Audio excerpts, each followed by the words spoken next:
At my wedding reception, there was no seat for me at the high table. My mother-in-law told me I didn't deserve to sit with the dignitaries and I belonged to the back. She made her daughter sit with her billionaire ex-boyfriend. So I calmly walked to the back and sat there till the end of the program. But what happened after that was the biggest issue. Hello. Thank you for your continuous support. This means a lot to us. If you enjoy the stories we share, kindly subscribe to this channel to help us reach our first 1,000 subscribers. It would be great if you can also comment on which city you are watching from. We might just give you a shout out in our next story. Today, our special shout out goes to Francois Christensen from South Africa. You don't deserve to sit here, she says, loud enough that heads turn. Her voice cuts through the chatter like a blade, and I freeze. Your place is in the back. I blink, waiting for the punchline, but her eyes are ice, cold, unblinking, daring me to argue. The room's still humming, but it feels like everyone's staring now, forks paused halfway to mouths. I glance at Lila, expecting her to laugh it off, to grab my hand and pull me up anyway. She's my wife, damn it. We just swore forever. But she's looking down at her plate, her fingers twisting the edge of her napkin, silent as a ghost. Lila. My voice cracks, barely above a whisper. She doesn't move, doesn't even flinch. And that's when I see him, Victor freaking Kensington, sliding into the chair that's supposed to be mine. 6 feet of billionaire swagger, hair slicked back like he's auditioning for a movie, smirking at me like I'm some stray dog begging for scraps. Cynthia pats his shoulder, all proud and smug, then gestures toward the back of the room like she's shooing a fly. Go on, Ethan. That's where you belong. My face burns. Not from anger, not yet, but from the weight of every eye on me.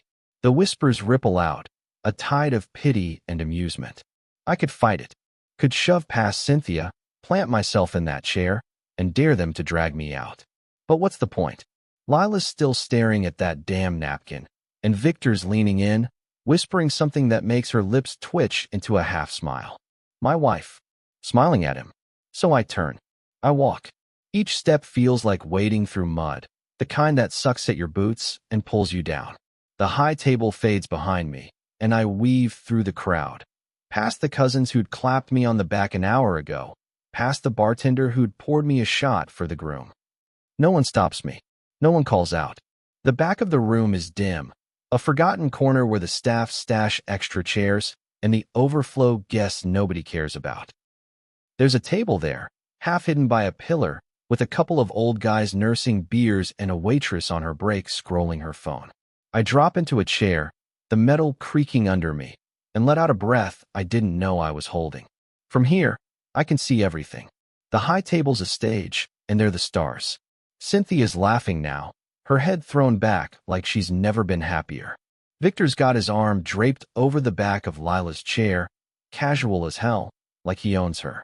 And Lila, God, Lila, she's leaning into it. Not a lot, just enough. A tilt of her head, a flicker of her eyes. I know that look. I've seen it when she's charmed her way out of a parking ticket or talked me into staying up all night just to watch her favorite dumb rom-coms. She's playing along. The old guy next to me grunts, sipping his beer. Rough night, huh? He says, not looking up. I don't answer. My hands are fists in my lap, nails digging into my palms, but I keep my face blank. I've learned that much growing up. Don't let them see you break. Not the kids who'd laughed at my secondhand shoes. Not the boss who'd fired me for being too slow.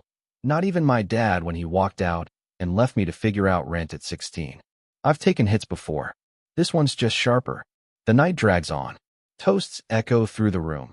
Victor's voice booming about true class. Cynthia gushing over destiny. Lila says nothing, but her silence screams louder than anything. I don't touch the food they bring me. Some sad plate of cold chicken and wilted greens. I just watch. Every laugh from that table twists the knife deeper, but I don't look away. I can't. It's like staring at a car wreck. You hate it, but you need to see how bad it gets. By the time the band kicks into some cheesy slow dance, I'm numb. The waitress at my table glances over, pity in her eyes, and mutters, "You don't have to stay, you know." I almost laugh. Where else would I go? This is my wedding. My night. And I'm stuck here, in the shadows, while they shine up there like I never existed. The final toast comes, Cynthia again, glass raised, praising Lila's bright future. Victor clinks his glass against hers, and Lila smiles, full and real this time. That's when it hits me. Not the humiliation, not the betrayal, those I can swallow. It's the truth. I'm not part of their story. Never was. They didn't just take my seat, but took my whole damn life and handed it to him. I stand up. The chair scrapes loud enough to turn a few heads, but I don't care. I'm not running. I'm not breaking. I walk past the back table, past the old guys and the waitress, and stop at the edge of the room. One last look at the high table. Lila's eyes meet mine for a split second, then dart away. That's all I need. I'm done begging for a place they'll never give me. They want me in the back? Fine. But I'm not staying there. Not tonight, not ever. I turn toward the door, my step steady, my chest tight with something new, resolve, heart of steel. This isn't the end of my story. It's the start of theirs falling apart. The drive back to the house is a blur, headlights streaking past like comets, the radio spitting static because I can't be bothered to tune it. My hands grip the wheel so tight my knuckles ache, but my mind's still stuck at that damn reception, replaying every second of Cynthia's sneer, Victor's smirk, Lila's silence. Our new home's supposed to be a fresh start, a little two-bedroom we scraped together, half my savings, half her trust fund. I'd painted the walls myself, hauled boxes up the stairs while she laughed about my sweaty shirt. Now it feels like a cage I'm walking back into, the key still warm in my pocket from when I thought it meant something. It's past midnight when I push the door open. The place is dark, quiet except for the hum of the fridge. Lila's already there, perched on the couch in her reception dress, the white lace crumpled like she's been sitting a while. She doesn't look up when I step in, just keeps scrolling her phone, the blue light carving shadows under her eyes. I drop my keys on the counter, loud enough to make her flinch, and that's when she finally meets my gaze.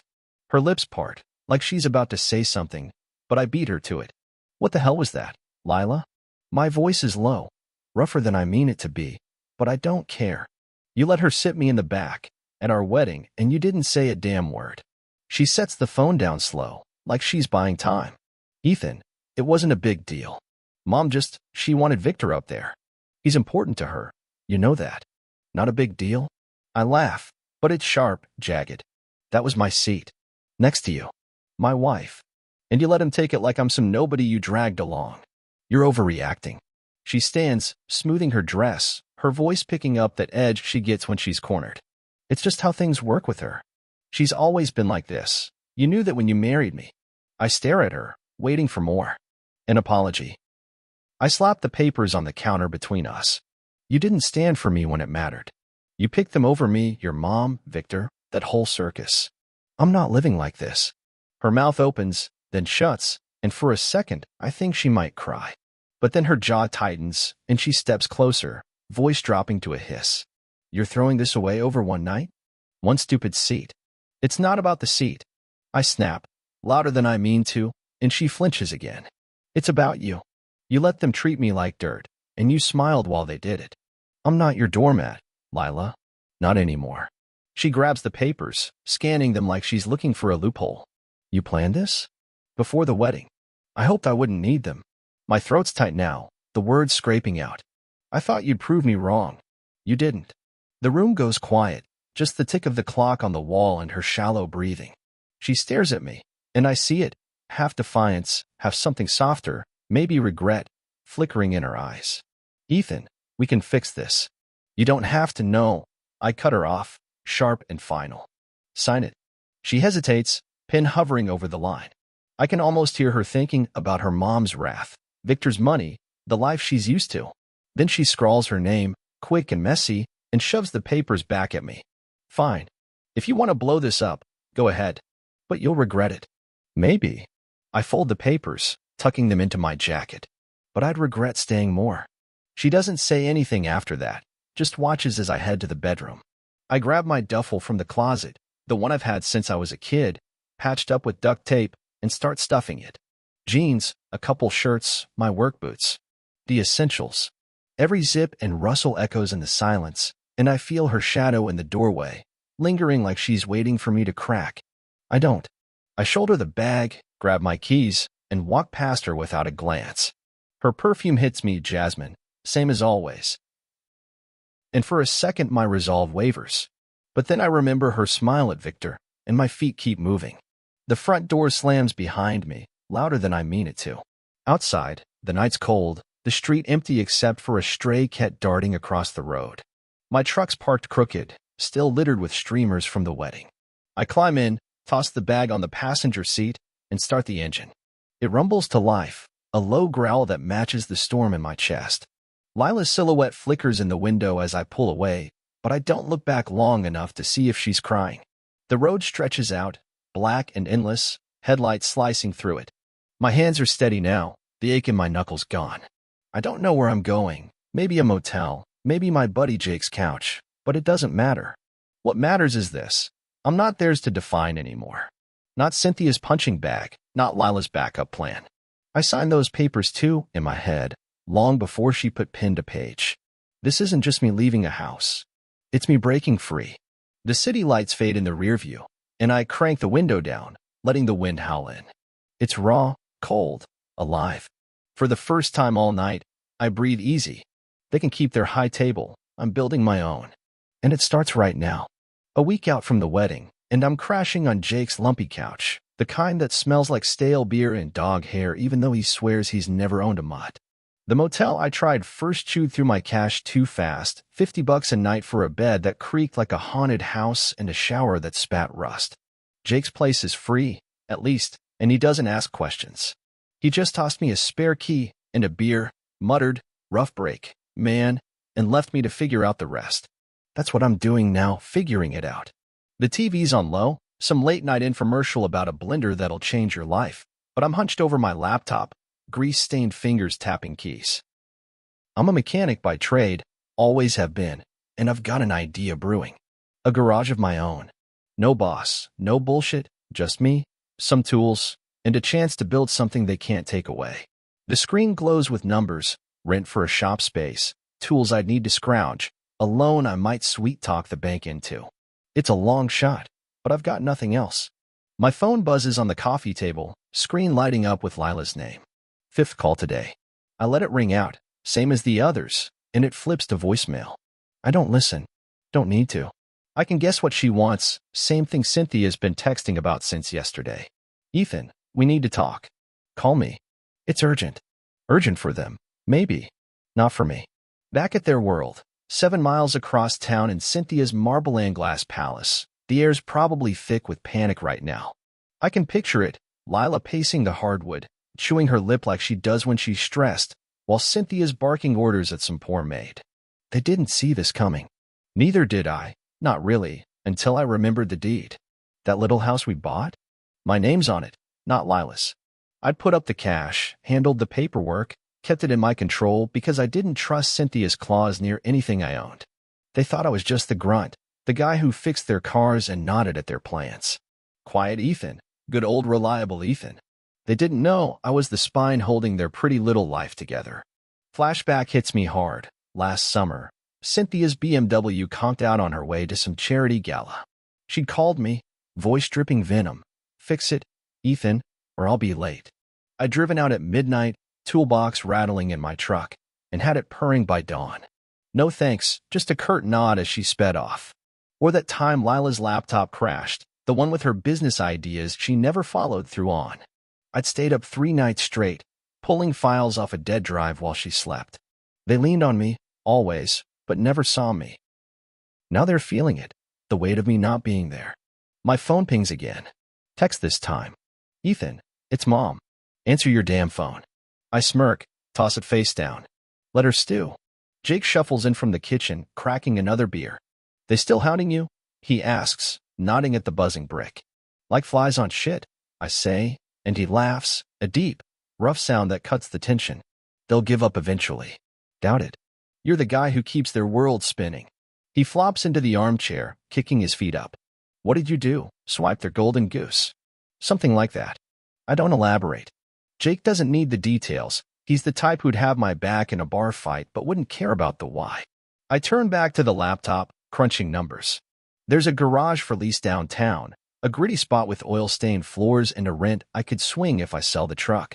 It's a start. A real one. Meanwhile, across town, Cynthia's losing her mind.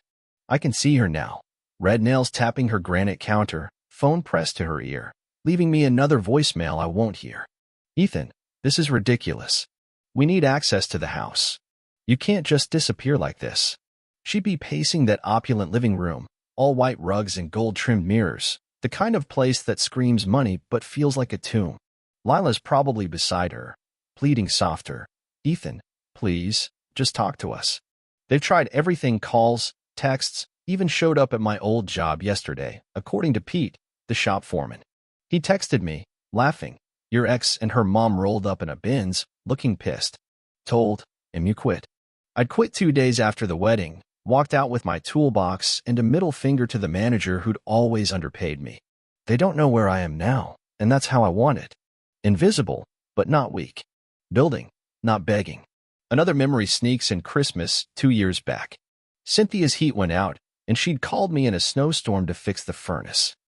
I'd crawled under her mansion, hands numb, breath fogging, while she sipped wine upstairs and complained about the cold. Lila had brought me coffee after, kissed my cheek, said, "You're the best." I'd believed it then, thought it meant something. Now I see it for what it was, pity, not love. They counted on me being the guy who'd always show up, no matter how they kicked me down. My phone lights up again, missed call, Cynthia. Then a text, "We're coming to find you." Good luck with that. Jake's address isn't on any paper they'd dig up, and I'm not dumb enough to leave a trail. I mute the thing, shove it in my pocket, and refocus. The garage plan's coming together.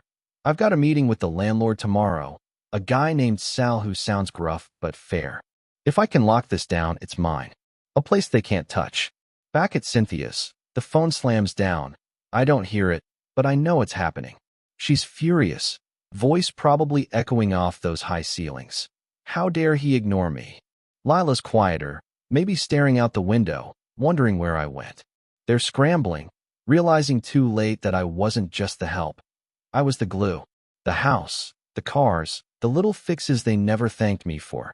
It's all slipping now, and they've got no one to blame but themselves. I lean back on the couch, the springs groaning under me. Jake's snoring already, beer can tipping in his hand. The laptop screen dims, but I don't close it. This is my shot, grease under my nails, sweat on my brow, a life I claw out of the dirt. They can call all they want. I'm not picking up. Not now, not ever.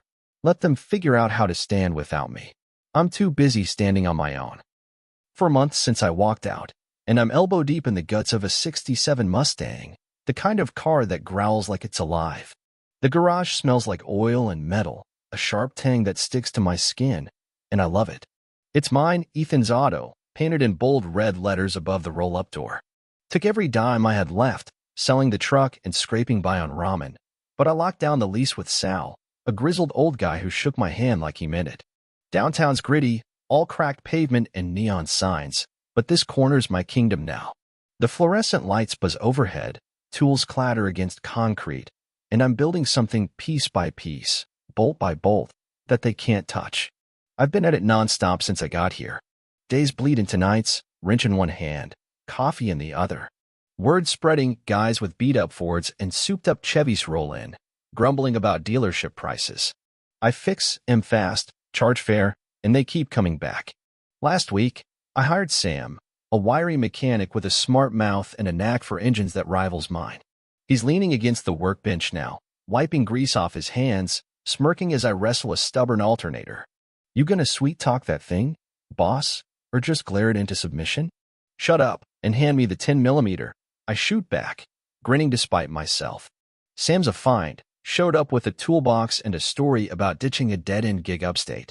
He doesn't pry, doesn't care about my baggage, just works hard and cracks jokes that keep the days from dragging. He sees me for what I am now, not what I was. That's enough. Across town, or maybe across the state, I don't keep tabs. Lila's world's starting to fray. I don't hear it straight from them anymore. I blocked their numbers weeks ago. But gossip trickles in, carried by old mutuals or the occasional client who knows too much. Victor's gone, they say. Dumped Lila like a bad habit once the wedding glow wore off.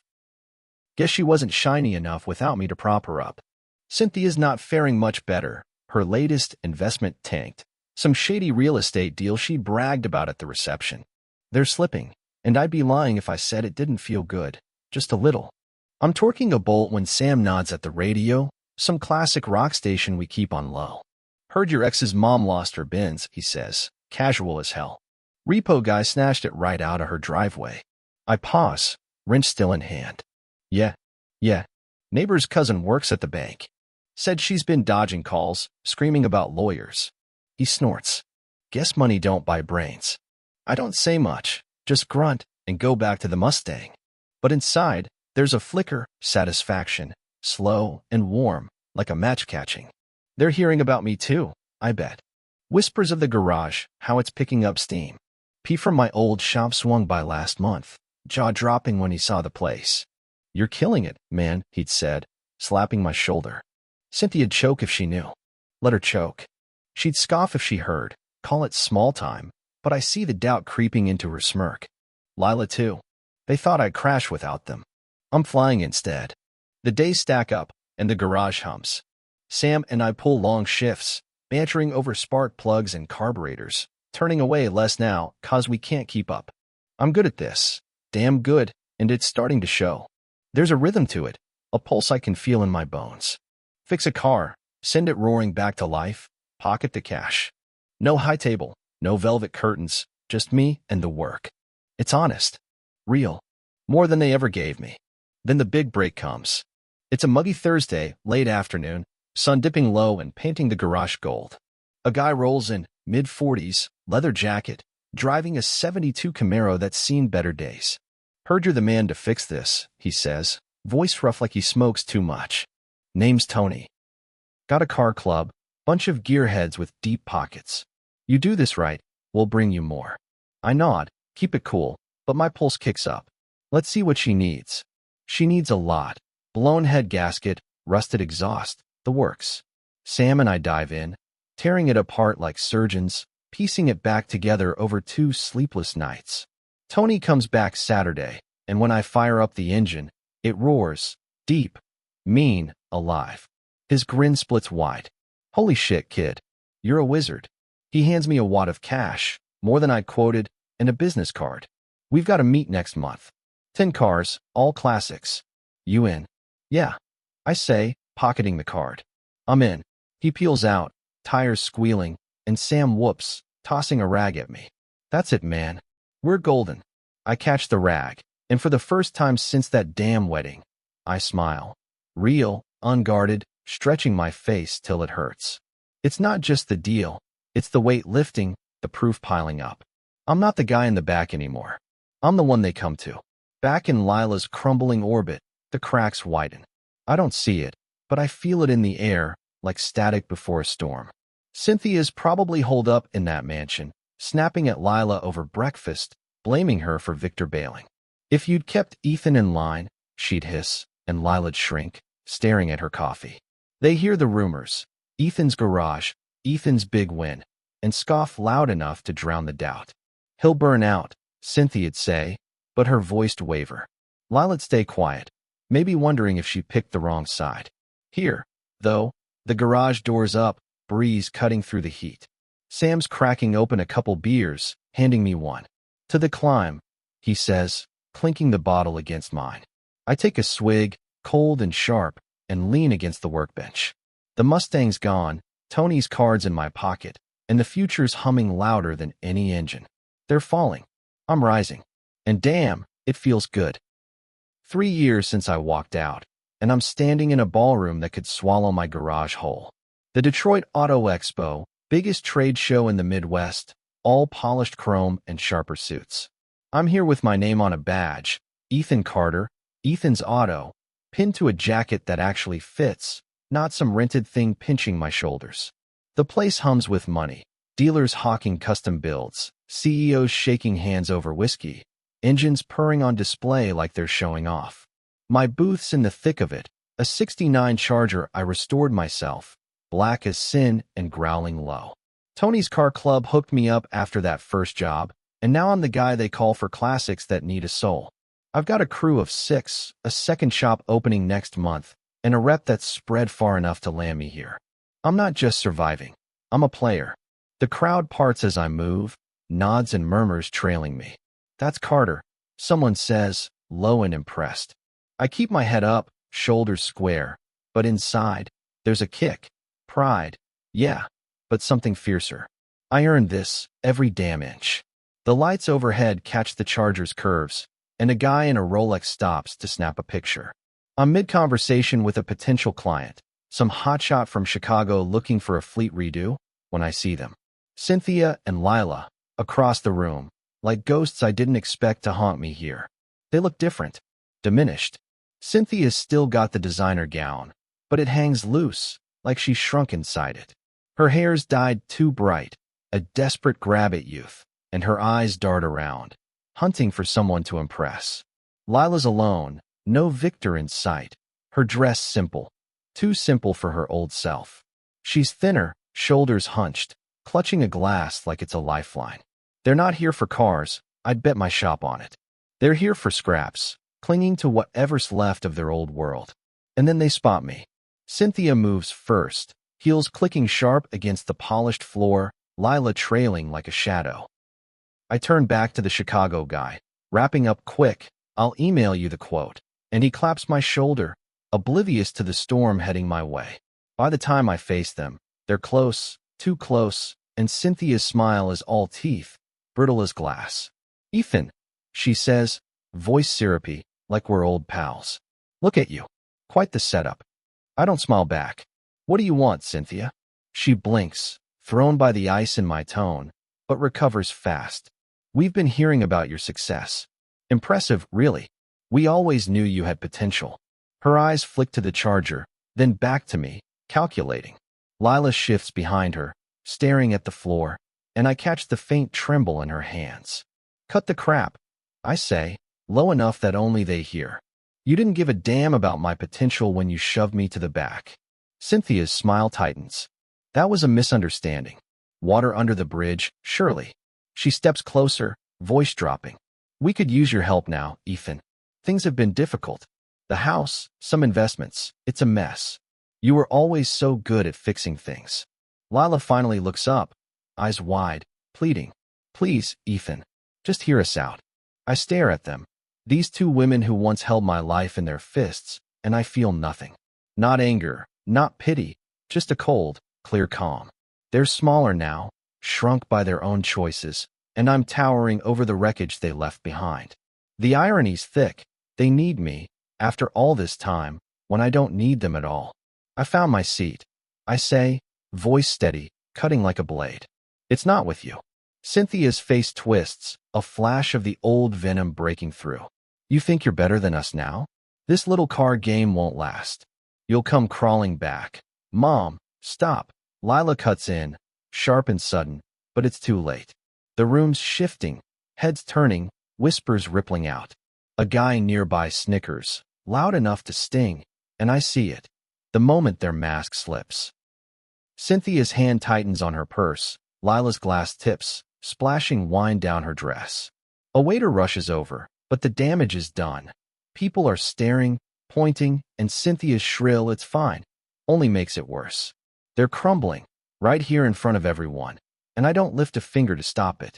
I turn away, done. Their voices fade into the buzz. Lila's soft, Ethan, wait. Cynthia's hiss about ungrateful, but I keep walking. The Charger gleams ahead, my crew waving me over, and I don't look back.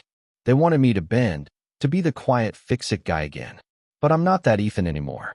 I'm the one who built this, who flipped their game upside down. Let them flail in the mess they made. Outside, the night's crisp, the parking lot a sea of shadows and headlights.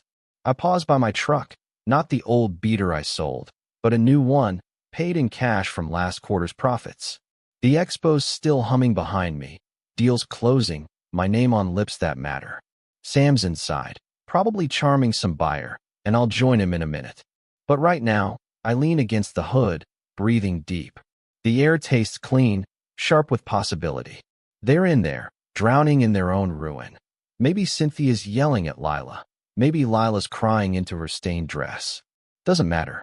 I'm out here, unshaken, the weight of that high table long gone. I slide into the driver's seat, engine rumbling to life, and pull away. The road's open, the city's mine, and I've got no chains left to break.